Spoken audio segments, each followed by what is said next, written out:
신랑이 함께 계신데 왜 금식하느냐? 사랑하는 성도 여러분, 복음서를 읽다 보면 예수님을 향한 비난하는 말이 있습니다. 그들은 예수님을 이렇게 공격합니다.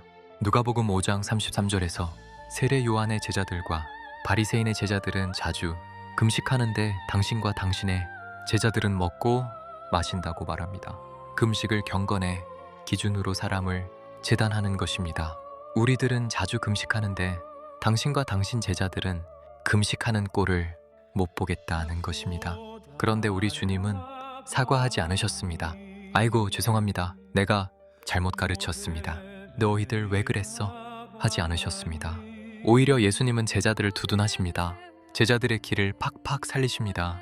누가복음 5장 34절에서 예수님은 이렇게 말씀하십니다. 혼인집 손님들이 신랑과 함께 있을 때에 금식하게 할 수 있느냐? 예수님은 율법을 꺼내지 않으십니다. 대신 관계를 꺼내십니다. 지금 누가 함께하고 있느냐? 지금 어떤 시간이냐? 이것이 예수님의 답입니다. 우리가 천국에 가서 하나님과 함께 있으면서 금식해야 한다면 그게 천국일 수 있을까요? 성도 여러분, 예수님이 사용하신 신랑이라는 말은 가벼운 비유가 아닙니다. 구약에서 하나님은 이스라엘의 신랑으로 묘사됩니다. 호세아서와 이사야서에서 하나님은 백성을 아내로 부르십니다. 그런데 예수님은 그 신랑의 자리를 자기 자신에게 적용하십니다. 이 말은 곧 이런 선언입니다. 지금 하나님이 이 땅에 오셨다. 하늘의 신랑이 사람들 가운데 함께 서 있다. 그러니 지금은 굶을 시간이 아니라 함께 기뻐할 시간이다. 예수님은 이렇게 덧붙이십니다. 누가복음 5장 35절에서 신랑을 빼앗길 날이 이르리니 그날에는 금식할 것이라고 말씀하십니다. 예수님은 금식을 없애지 않으십니다. 다만 때를 바로잡으십니다. 신랑이 함께 계실 때는 잔치가 맞고 신랑이 떠나신 뒤에는 금식이 맞습니다. 우리 가운데 금식을 너무 하다 혹은 강조하다가 건강을 잃은 성도나 사역자들이 있습니다. 죽거나 쓰러진 분들도 많습니다. 좀 생각해 봐야 할 문제입니다. 예수님은 안식일에도 같은 원리를 적용하십니다. 제자들이 안식일에 밀, 이삭을 잘라 먹었을 때 바리새인들은 강하게 비난합니다. 그러나 예수님은 말씀하십니다. 마가복음 2장 27절에서 안식일이 사람을 위하여 있는 것이요 사람이 안식일을 위하여 있는 것이 아니라고 하십니다. 그리고 이어서 선언하십니다. 마가복음 2장 28절에서 인자는 안식일의 주인이라고 하십니다. 여기서 인자는 단지 예수님만을 가리키는 고유명사가 아니라 히브리 사상에서 사람, 인간 자체를 가리킵니다. 율법의 주인공은 규칙이 아니라 사람입니다. 안식일의 중심은 조항이 아니라 생명입니다. 이것은 너무나 혁명적인 율법 해석입니다. 사람이 율법을 위해 있는 것이 아니라 율법이 사람을 위해 있다는 것입니다. 이 사실은 성경과 우리 기독교의 가르침이 정말 위대하고 진리라는 것을 말해줍니다. 신이나 종교가 인간을 부리고 고통을 주어서는 안 된다는 것입니다. 오히려 신과 종교가 사람을 위해 존재한다는 것입니다. 세상의 통치자도 마찬가지입니다. 백성을 굶기면 무능한 통치자입니다. 잘 먹이면 능력 있는 통치자입니다. 성경도 동일한 기준을 가지고 있습니다. 시편 145편 16절에서 하나님은 손을 펴사 모든 생물의 소원을 만족하게 하신다고 고백합니다. 하나님은 멀리서 명령만 내리는 왕이 아니라 손을 펴서 먹이시는 왕이십니다. 하나님은 자신을 엘샤다이라고 계시하십니다. 우리는 이것을 전능하신 하나님으로 번역하지만 히브리어, 어원과 유대, 전통은 이 이름을 풍요와 충만의 하나님, 저지 풍성한 어머니의 이미지로 이해해 왔습니다. 모두가 굶고 배고플 때 저지 많은 어머니는 아기를 더 잘 먹입니다. 저지 많을수록 아기는 더 통통하게 자랍니다. 젖동량 다닐 필요가 없습니다. 오히려 젖이 부족하여 빼빼 마른 다른 집 아이에게 젖을 나눠줍니다. 여호와 하나님의 백성들은 통통하고 때깔도 좋고 배부르며 행복하게 산다는 이야기입니다.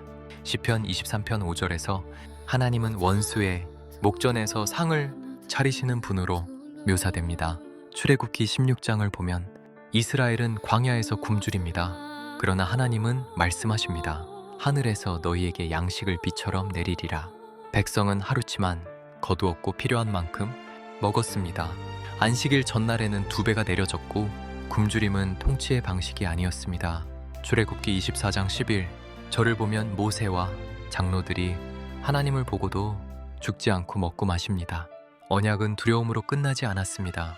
식탁으로 이어졌습니다. 하나님은 언약을 맺으신 뒤 백성을 굶기지 않으시는 분입니다.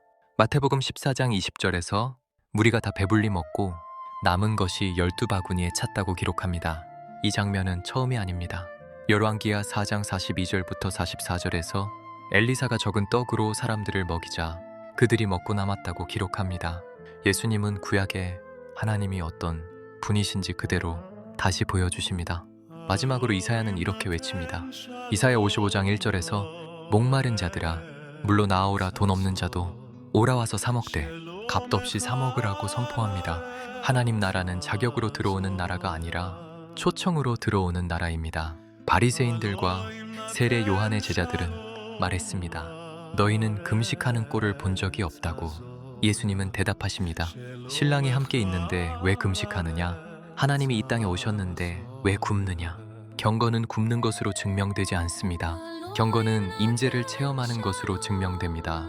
신랑이 함께 계실 때 잔치를 즐기는 것이 하나님 나라에 합당합니다. 주님이 함께 계시면 우리는 잔치고 축제입니다. 주님이 통치하시면 우리는 배부르게 됩니다. 성령 충만도 같은 개념입니다. 충만 못하니까 금식하고 기도하는 것입니다. 충만하면 금식할 게 아니고 전도하러 나가야지요. 하늘 아버지의 다정스런 속삭임이 귓가에 들려옵니다. 내 새끼야 많이 먹어라. 배 터지게 먹어라. 건강하고 튼튼하게 자라거라. 내 안에서 행복하게 살아라. 너희가 행복하게 사는 것이 내 꿈이고 내 소원이란다. 나는 너희를 위해 존재한단다. 할렐루야. 성도 여러분, 예언자TV의 미디어 사역을 후원해주세요. 1. 구독과 알림종, 좋아요를 누르시면 됩니다. 그러면 다른 사람들에게 이 동영상이 많이 소개된답니다. 2. 먼저 댓글을 달아주세요. 역시 이것이 이 동영상이 다른 사람들에게 소개가 되는데 기여하게 된답니다. 3. 이 동영상을 다른 사람들에게 퍼뜨려주세요. 이것은 미디어 선교에 동참하게 되는 것입니다. 이 미디어 선교회 회원이 되어주세요. 하나님이 기뻐하실 것입니다. 감사합니다.